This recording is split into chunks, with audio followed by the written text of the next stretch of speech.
Good evening, students. I am Satyanarayana Saha. I welcome you to SNS Academy.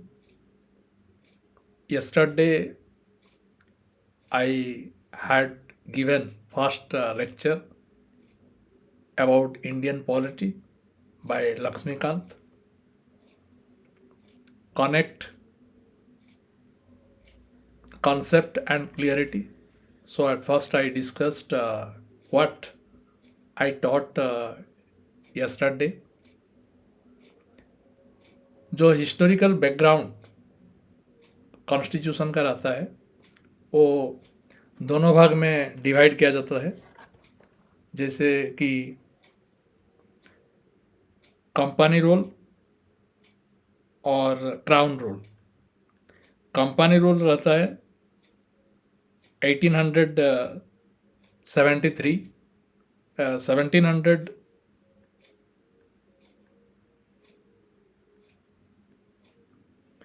Today we discuss about crown rule जो 1858 से 1947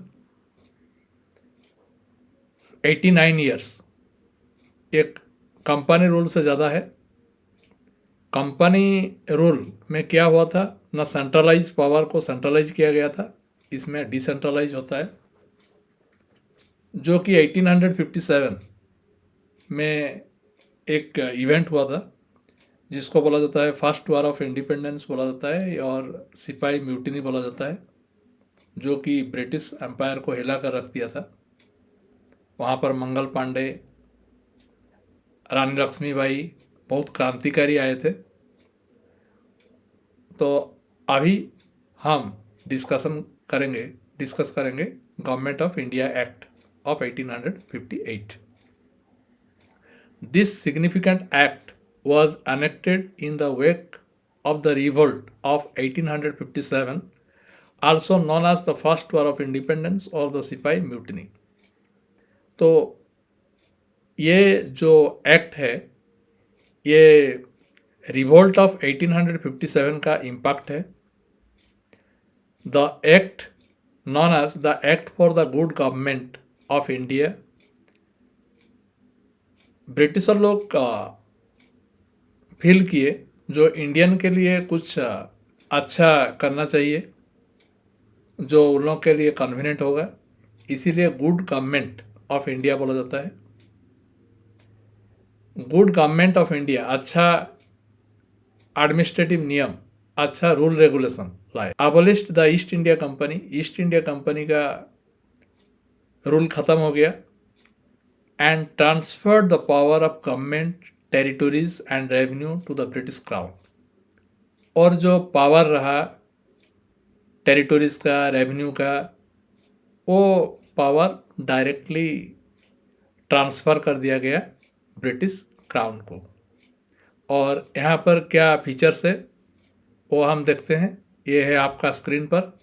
it provided that India henceforth was to be governed by and in the name of her majesty.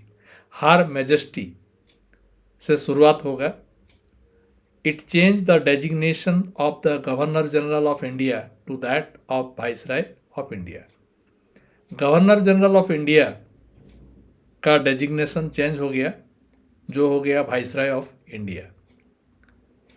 He was the direct representative of the British crown in India. और वो direct representative कहाँ का, ना British crown का, इसलिए इसको बोला जाता है ब्रिटिश राज।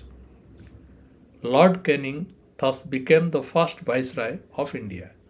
और कौन फर्स्ट वाइसराय थे? फर्स्ट वाइसराय लॉर्ड कैनिंग थे।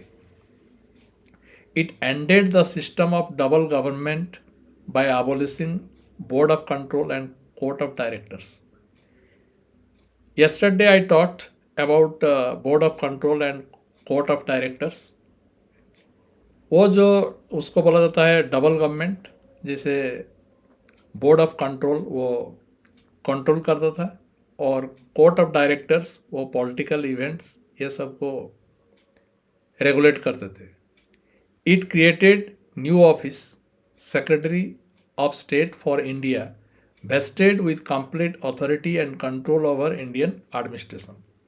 एक न्यू ऑफिस बना, किसके लिए ना, secretary of state for India. कहाँ, लंदन में।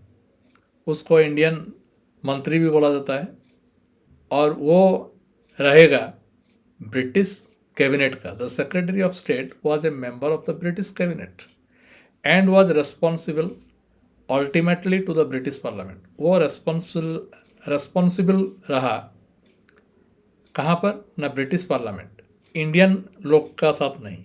वो क्या गलत किया, क्या क्या उसका एक्सप्लेनेशन इंडियन लोग को वो नहीं देगा, वो देगा ब्रिटिश पार्लियामेंट को। वो सेक्रेटरी ऑफ स्टेट रेस्पॉन्सिबल रहा ब्रिटिश पार्लियामेंट को। It established a 15-member council of India to assist the secretary of state for India. वो जो 15-member काउंसिल रहे, वो किसको असिस्ट किए ना, सेक्रेटरी ऑफ स्टेट को। The council was an advisory body. The secretary of state was made the chairman of the council. Council एक advisory body रहा, और उसका चेयरमैन कौन रहा ना, secretary of state. It constitute the secretary of state in council as a body corporate capable of suing and being sued in India and England. उसका खिलाफ उसका जो कंप्लेन वो दर्ज कर सकते हैं इंडिया में और इंग्लैंड में भी। ये एक अच्छा रहा। The act of 1858 was however largely confined to the improvement of the administrative machinery by which the Indian government was to be supervised and controlled in England। ये एक्ट बनाया गया था एडमिनिस्ट्रेटिव मशीनरी को इम्प्रूवमेंट करने के लिए, administration को ठीक चलाने के लिए, जो कि इंडिया का गवर्नमेंट को सुपरवाइज किया जाएगा और कंट्रोल किया जाएगा। कहाँ से ना, इंग्लैंड से। सुपरवाइज और control in England. It did not alter in any substantial way the system of government that prevailed India. ये लोग डायरेक्ट कंट्रोल करने चाहे, सोचे। After that Indian councils act of 1861। After the Great Revolt of 1857, the British government felt the necessity of seeking the cooperation of the Indians in the administration of their country। तो 1857 सिपाही mutiny के बाद britisher लोग अनुभव किए जो कि Indian आदमी का कोऑपरेशन चाहिए उन लोगों को कंटिन्यू करने के लिए। In pursuance of this policy of association, 3 acts were enacted by the British Parliament। जो 3 एक्ट पास किया गया 1861 में, 1892 में। 1861, 1892 एंड 1909 एक गैप है 31 ईयर्स और 17 ईयर्स। 1861 का 31 ईयर्स बाद होता है 1892 और 1892 का 17 ईयर्स बाद 1909। इस तरह याद रखा जा सकता है, जैसे 1861 plus 31 plus 17। The Indian councils act of 1861 is an important landmark in the constitutional and political history of India। यहाँ पर याद रखना है लैंडमार्क बना। कौन सा लैंडमार्क बना? Indian council act of 1861। यह किसका लैंडमार्क ना, कॉन्स्टिट्यूशनल एंड पॉलिटिकल हिस्ट्री। संविधान और राजनीति का इतिहास। और इसका फीचर्स क्या रहा? It made a beginning of the representative institutions by associating Indians with the law making process. Indian लोग को लॉ मेकिंग प्रोसेस में इन्वॉल्व किया गया, इंडियन लोग को लॉ बनाने के लिए एसोसिएट किया गया. It thus provided that the Viceroy should nominate some Indians as non-official members of his expanded council. उसको कौन नॉमिनेट किया? वाइसराय नॉमिनेट किया. इंडियंस लोग को नॉमिनेट किया गया, नॉन ऑफिशियल मेंबर्स. वो लोग का सलाह दे सकेंगे, वो लोग का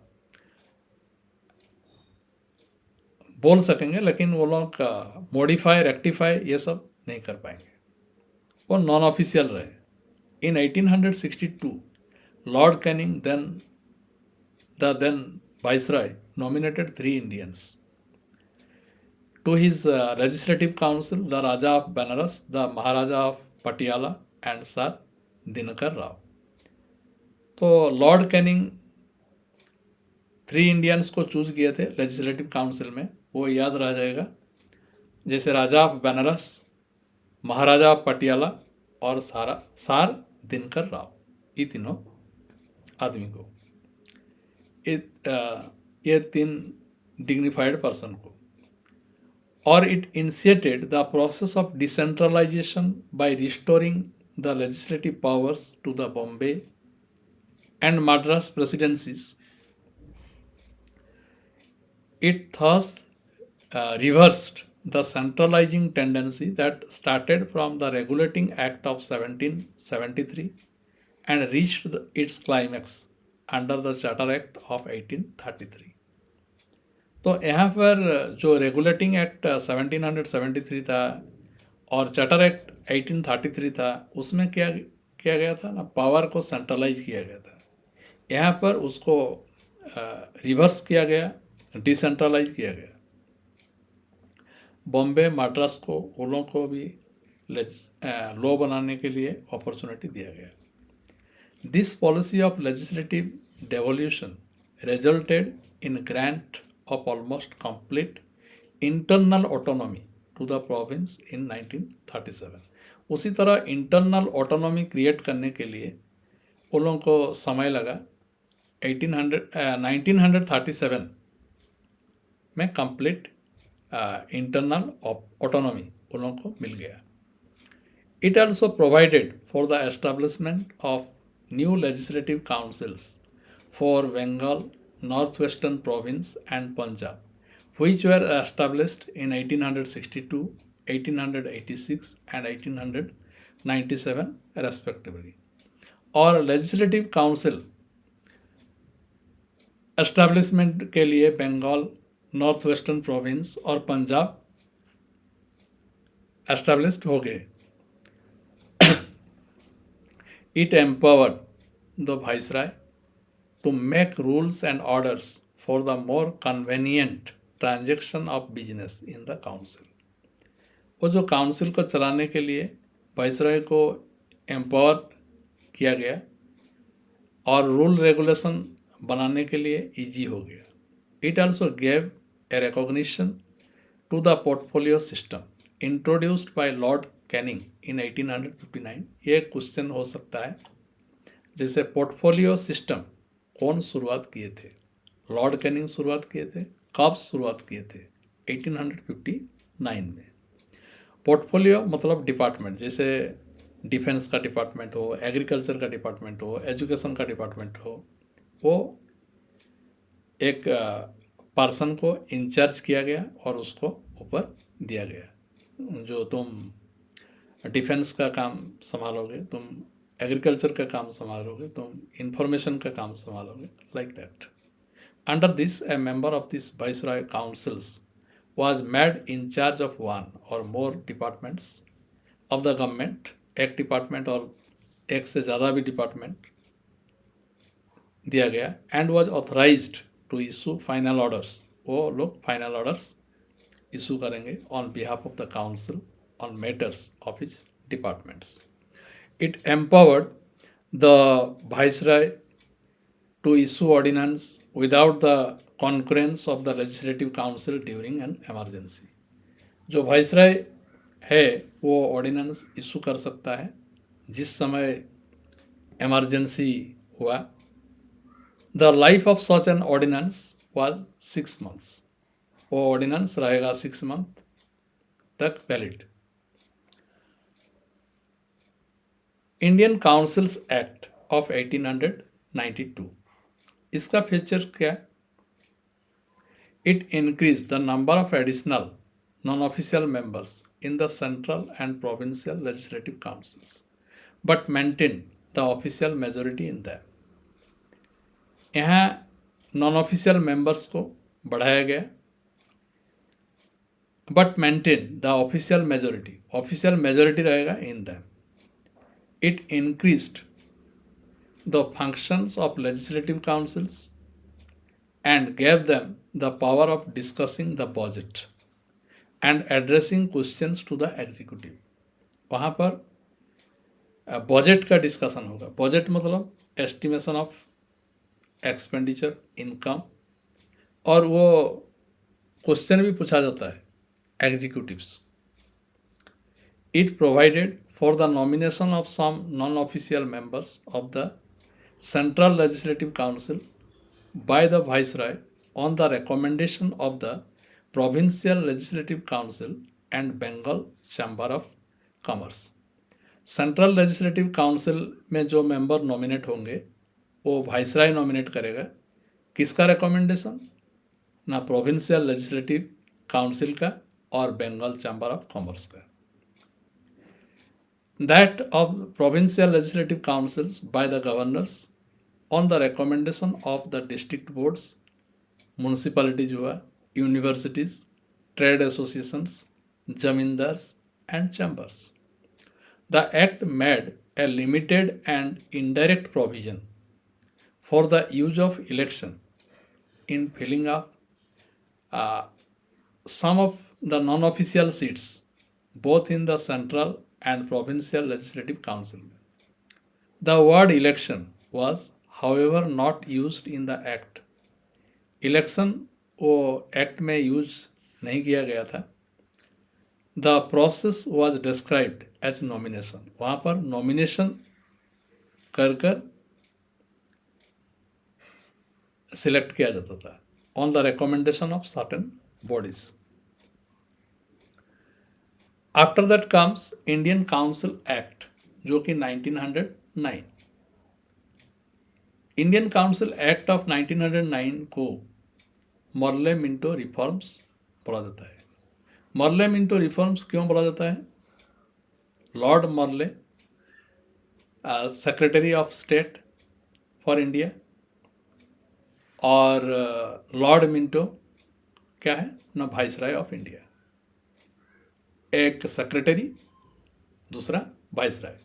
सेक्रेटरी वो जो बोला जाता है मिनिस्टर ऑफ इंडिया, और वाइसरॉय जो गवर्नर जनरल ऑफ इंडिया से नाम बदला गया. लॉर्ड मर्ले कौन है ना, secretary of state for India, and Lord Minto कौन है ना, वाइसरॉय. इन लोग का डिस्कशन से जो बना है उसको बोला जाता है Indian council of act 1909.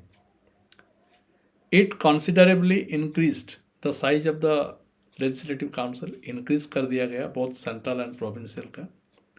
The number of members in the central legislative council was raised from 16 to 60. 16 से 60 बढ़ाया दिया गया, almost 4 गुना बढ़ाया गया. The number of members in the provincial legislative council was not uniform. वो provincial council का, legislative council का वो बराबर नहीं था. जैसे अभी स्टेट्स का विधानसभा का सीट बराबर नहीं है, उसी तरह. It retained official majority in the central legislative council but allowed the provincial legislative councils to have non official majority. Official majority central legislative में रहा और provincial legislative non official majority रहा. सेंट्रल लेजिस्लेटिव और provincial legislative का difference याद रखना है. It enlarged the deliberative function वो बढ़ाया दिया गया। कौन सा ना, legislative councils at both the levels. For examples, members were allowed to ask supplementary questions, वो लोग सप्लीमेंट क्वेश्चन पूछ सकते हैं। Move resolutions on the budget and so on. It provided for the first time for the associations of Indians with the executive councils of the Viceroy and governors. Satyendra Prasad Sinha को first Indian to join the viceroy's executive council. यहाँ पर और एक question हो सकता है, जिसे who became the first Indian to join the viceroy's executive council. Satyendra Prasad Sinha, और वो लॉ मेंबर बने, अपॉइंटेड हुए। It introduced a system of communal representation for Muslims by accepting a concept separate electorate. Separate electorate का system introduce किया गया। Under this the Muslim members were to be elected only by Muslim voters. Muslim लोग Muslim को vote देंगे।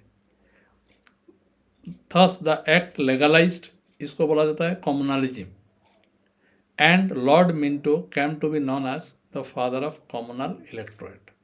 इसीलिए Lord Minto को बोला गया फादर ऑफ कम्युनल इलेक्टोरेट।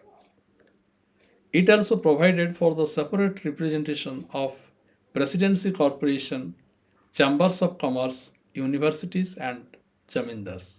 और ये लोग सेपरेट रिप्रेजेंट चुना गया कहाँ पर ना, प्रेसिडेंसी कॉरपोरेशन में, चैम्बर्स ऑफ कॉमर्स और university and zamindars.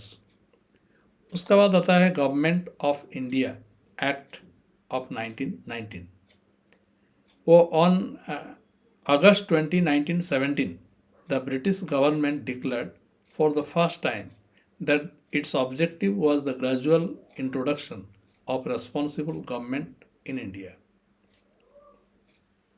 The Government of India Act of 1919 was thus enacted, which came into force in 1921। जो गवर्नमेंट ऑफ इंडिया 1919 का वो कैम इंटू फोर्स होता है 1921, और उस एक्ट को बोला जाता है मॉन्टेगू चेम्सफोर्ड रिफॉर्म्स। यहाँ पर वही मॉन्टेगू कौन होता है ना, secretary of state, and Chelmsford वो वाइसराय ऑफ इंडिया, इसलिए Montagu Chelmsford reforms. It relaxed the central control over the province by demarcating and separating the central and provincial subjects. उसमें डिवाइड किया गया। The central and provincial legislatures are authorised to make laws on their respective list of subject. Central और legislative provincial को law बनाने के लिए opportunity दिया गया। However the structure of government continued to be the centralised and unitary. इसमें मिलाया गया सेंट्रलाइज्ड और unitary. It further divided the provincial subjects into two parts. Provincial subject को दो पार्ट्स में डिवाइड किया गया, ट्रांसफर्ड और दूसरा है reserved. Transferred subject were to be administered by the governor with the aid of ministers। Transfer subject को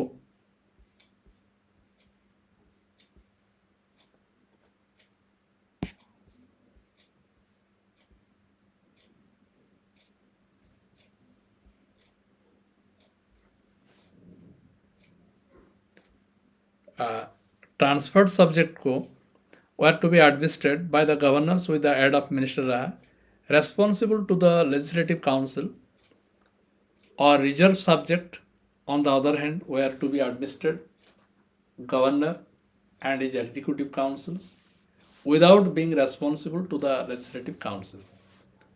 और dual scheme of governance इसको बोला गया डायरची, जो कि derived from the Greek word diarchy means double rule।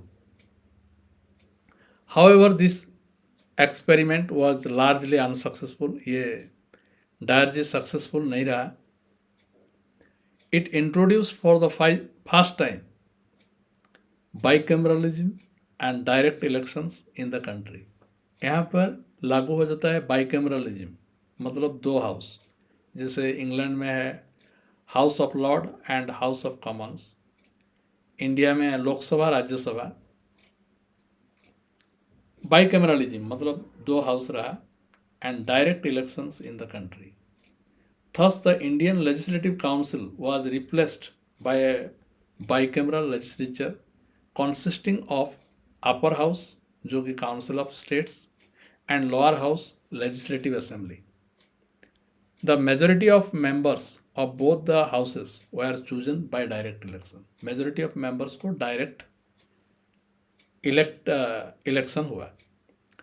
It required that the 3 of the 6 members of the viceroys, जो 6 member थे उससे 3 मेंबर क्या बनेंगे ना executive council, other than the commander in chief, were to be Indian.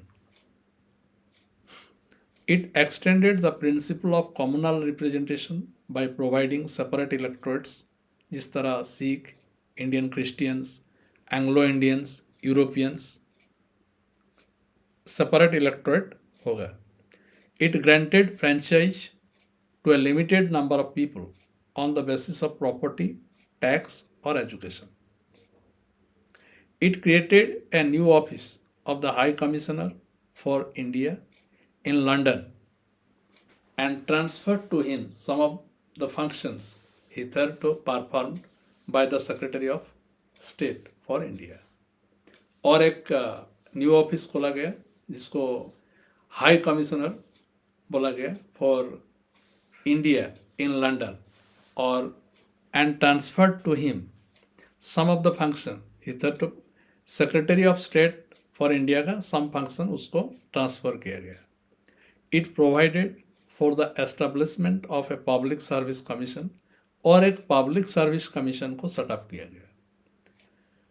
वह setup कब हुआ? 1926 में। सिविल सर्वेंट, क्योंकि वो लोग चलाएंगे, देश को चलाएंगे और गवर्नमेंट में पार्टिसिपेट रहेंगे। It separated from the first time provincial budget from the central budget. यहाँ पर प्रोविंशियल बजट और सेंट्रल बजट सेपरेट किया गया, and authorised the provincial legislatures to enact their budgets. It provided for the appointment of a statutory commission, statutory commission to inquiry into the report. Statutory commission बनाया गया जो कि inquiry करेगा और report देगा, working after 10 years of its coming into force. After that Simon commission 1927 में setup किया गया था। The British government announced the appointment of 7 members statutory commission under the chairmanship of Sir John Simon to report on the condition of India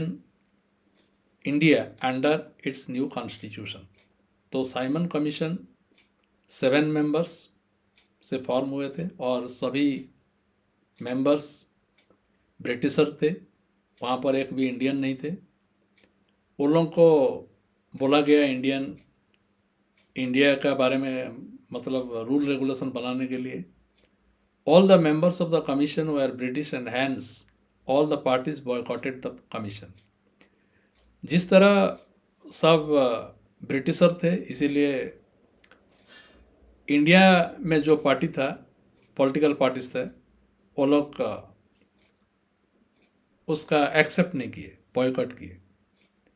The commission submitted its report in 1930 and recommended the abolition of diarchy, extension of responsible government in the provinces। जो भी हो, वो लोग 1930 में उन का report submit किए और उसमें डायर्ची का एबोलिश हुआ और extension of responsible government in the province, establishment of Federation of British India and princely states, continuation of communal electorates, communal electorate को बढ़वा दिया गया,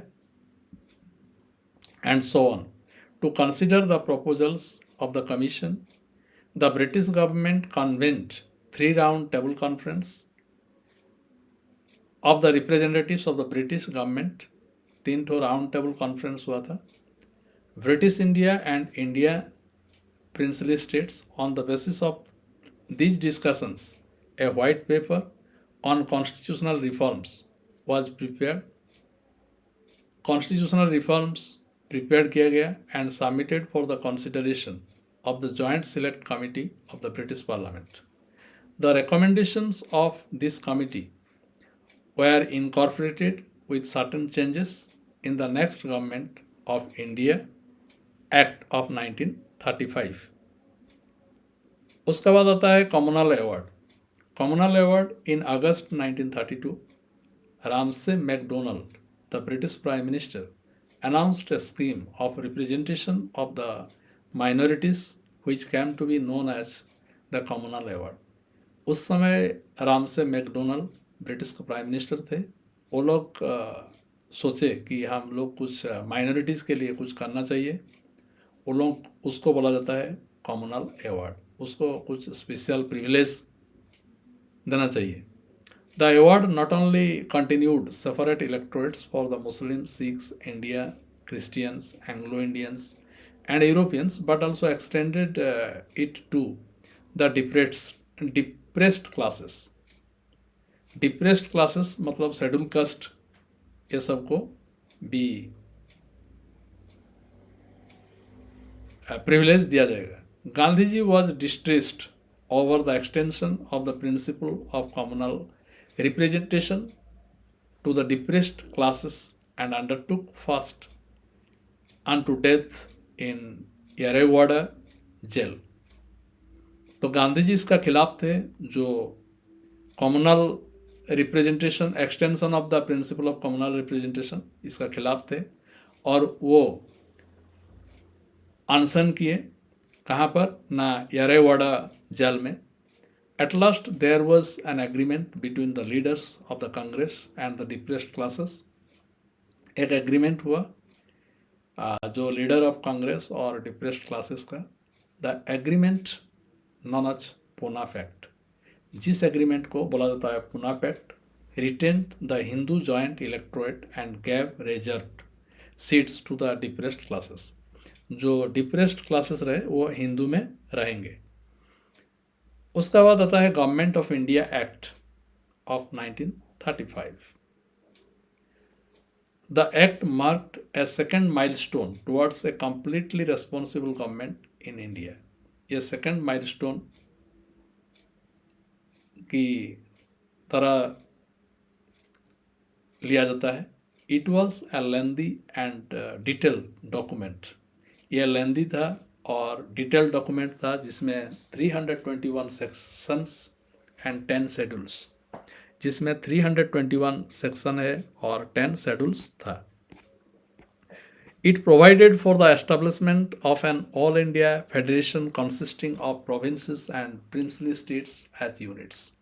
यहाँ पर एस्टेब्लिशमेंट क्या किया जाएगा? All India federation consisting of province और princely states. The Act divided the power between the center and units in terms of 3 lists. 3 ठो लिस्ट अभी जो चल रहा है, यूनियन लिस्ट, स्टेट लिस्ट और कॉन्करेंट लिस्ट. उस समय फेडरल लिस्ट को बोला जाता है सेंट्रल लिस्ट और प्रोविंशियल लिस्ट होता है स्टेट लिस्ट और कॉन्करेंट लिस्ट जो सेंटर और स्टेट. फेडरल लिस्ट में 59 items and provincial list 54 items and concurrent list रहता है 36 items. Residuary powers were given to the viceroy. However, the federation never came into being as the princely states did not join it. It abolished diarchy in the province and introduced provincial autonomy in its place. डायरची को cancel कर दिया गया, डायरची को हटाया दिया गया और provincial autonomy को लाया गया. Province were allowed to act as autonomous units of administration in their defined spheres. उन लोगों को कुछ फ्रीडम दिया गया. Moreover, the act introduced responsible government in province, that is the governor. जो प्रोविंस में जो रेस्पॉन्सिबल रहे उसको गवर्नर बोला गया. Governor was required to act with advice of ministers responsible to the provincial legislature. This came into effect, वो effect होता है in 1937 and was discontinued in 1939. It provided for the adoption of diarchy at the center. Consequently, the federal subjects were divided into reserved subjects and transferred subjects. However, this provision of the act did not come into operation at all. जो कि डायरची adoption किया गया centre में और consequently the federal subject divided किया गया. कौन सा? ना रिजर्व सब्जेक्ट और transferred subject. It introduced bicameralism, जो पहले बोला गया था 2 houses in 6 out of 11 provinces. 6 province में 11 प्रोविंस 6 प्रोविंस में बाइकैमरलिज्म अडॉप्ट किया गया. The legislature of Bengal, Bombay, Madras, Bihar, Assam and the United Province were made bicameral, consisting of legislative council, upper house or legislative assembly, जिसको lower house बोला जाता है. However, many restrictions were placed on them. It further extended the principle of communal representation by providing separate electorates for depressed classes, scheduled caste, women and labor. इसके लिए communal representation मतलब communal representation by providing उन लोगों को separate electorates, reservation, जिस तरह आजकल reservation बोला जाता है उस तरह उन लोगों को स्पेशल प्रिविलेज दिया गया. It abolished the council of India established by the government of India act. Council of India को अबोलिश किया गया और एस्टेब्लिश किया गया government of India act of 1858. The Secretary of State for India was provided with a team of advisors. It extended franchise. About 10% of the total population got the voting right. 10% को voting right मिला. It provided for the establishment of a Reserve Bank of India. तो reserve bank of India कब set up हुआ था? ये question 1935. To control the currency and credit of the country. वो क्यों setup किया गया था? करेंसी और क्रेडिट को कंट्रोल करने के लिए. It provided for the establishment of not only A federal public service commission but also a provincial public service commission and joint public service commission for 2 or more provinces. It provided for the establishment of federal court which was set up in 1937, जो कि 1937 में setup हुआ था. After that, Indian Independence Act of 1947. On February 20, 1947, the British Prime Minister Clement Attlee declared the British rule in India would end by June 30, 1948, after which the power would be transferred to responsible Indian hands. उस समय British का prime minister कौन था? ना Clement अटली था. वो Clement अटली बोल दिए कि जून 30, 1948 तक वो लोग रहेंगे, उसका बाद और रूल नहीं करेंगे. This announcement was followed by the agitation by the Muslim League demanding partition of the country. तो उसको सुनकर मुस्लिम लीग बोले कि हमको पाकिस्तान चाहिए. Again on June 3rd, 1947, the British government made it clear that any constitution framed by the Constituent Assembly of India, जो कि 1946 में सेटअप हुआ था, cannot apply to those parts of the country which were unwilling to accept it. On the same day, June 3, 1947, Lord Mountbatten, the Viceroy of India, put forth the partition plan, known as Mountbatten Plan. The plan was accepted by the Congress and the Muslim League. जो Mountbatten एक plan लेकर आए जो कि partition plan था India और पाकिस्तान का, उसको कांग्रेस और मुस्लिम लीग बोथ एक्सेप्ट किए. Immediate effect was given to the plan by enacting the Indian Independence Act. इसमें क्या फीचर रहा? It ended the British rule in India and declared India as an independent and sovereign state from August 15, 1947.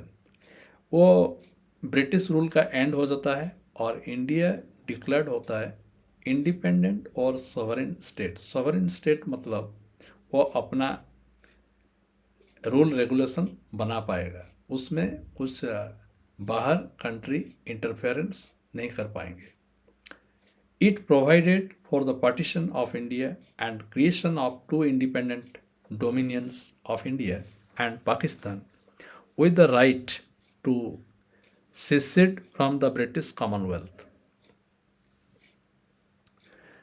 It abolished the office of Viceroy and provided abolish किया गया Viceroy को and provided for each dominion a Governor General who was to be appointed by the British King on the advice of the Dominion Cabinet. His Majesty's government in Britain was to have no responsibility with respect to the government of India or Pakistan.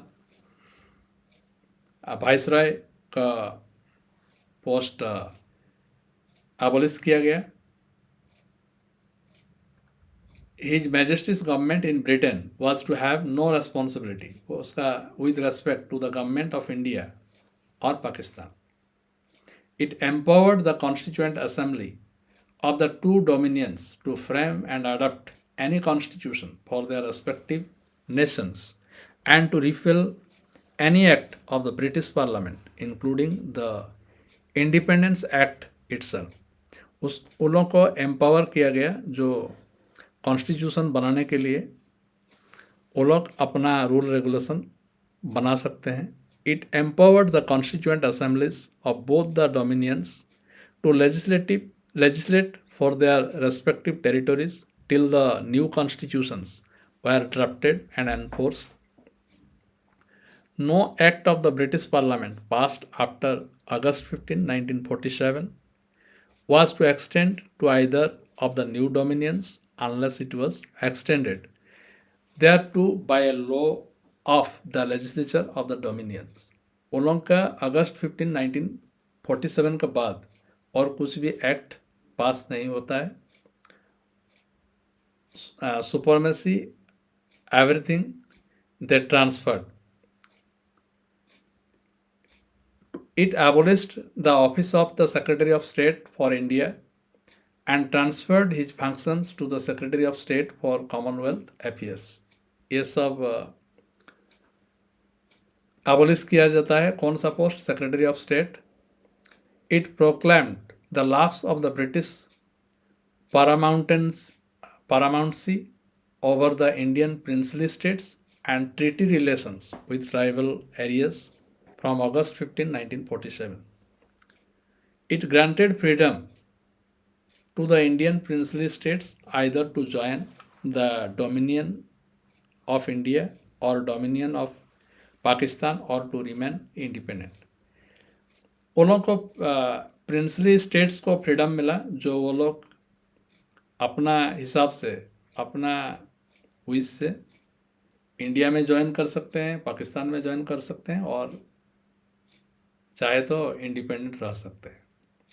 It provided for the governance of each of the dominions and the provinces by the Government of India Act of 1935 till the new constitutions were framed. The dominions were, however, authorized to make modifications in this act. वो लोग government of India act 1935 से चला सकते हैं up to अपना constitution बनने तक. It deprived the British monarch of his right to veto bills or ask for reservation of certain bills for his approval. But this right was reserved for the Governor General. The Governor General would have full power to assent to any bill in the name of His Majesty.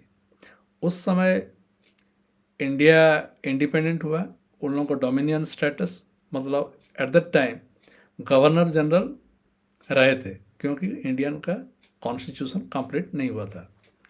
It designated the governor general of India and the provincial governors as constitutional heads of the states. They were made to act on the advice of the respective council of ministers in all matters. It dropped the title of Emperor of India from the royal titles of the King of England.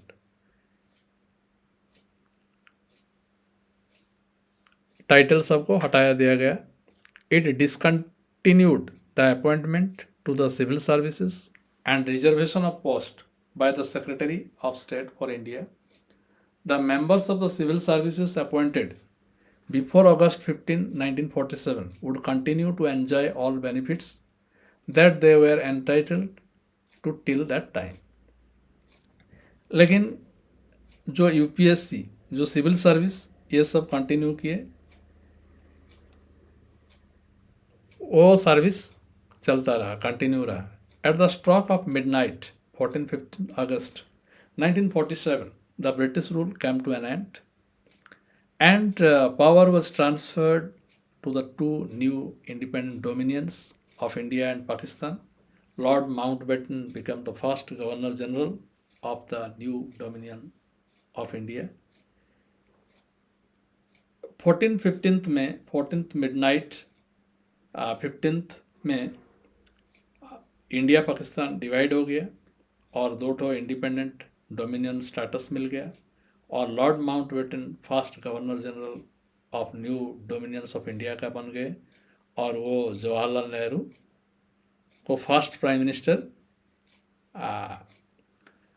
Oath taking ceremony में शामिल हुए थे. The constituent assembly of India formed in 1946 became the parliament of the Indian dominion. वो जो constituent assembly formed हुआ था become the parliament, वो parliament हुआ. Today this much. Thank you. Like, share and comment this video.